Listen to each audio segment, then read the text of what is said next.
যায় না।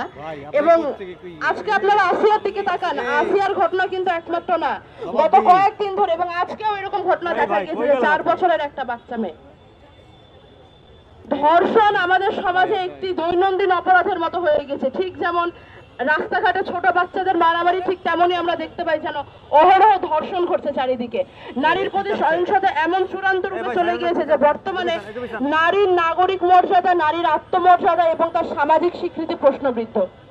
এনসিপির পক্ষ থেকে আমরা বলতে চাই, জাতীয় নাগরিক পার্টি এনসিপি নারীর সকল ধরনের মানবিক মর্যাদা, নাগরিক মর্যাদা স্বীকৃতি দেয়, স্বীকার করে এবং আমরা দলীয়ভাবে বিশ্বাস করি যে নারী এবং পুরুষ সমাজের সমান সুযোগ এবং অধিকার পাওয়ার যোগ্য।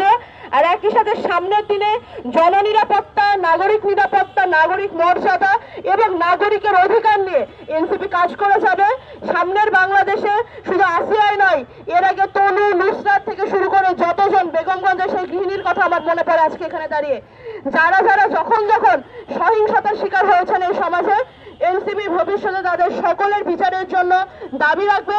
এবং একই সাথে আমি নুসরাত তাবাসসুম আমার জায়গা থেকে বলতে চাই, এই সরকারের শুধুমাত্র গ্রেফতার নয়, হাইকোর্টের মাধ্যমে সর্বোচ্চ বিচার নিশ্চিত করে বিচার প্রদান করাটাই জনগণের সামনে দেখানো দরকার।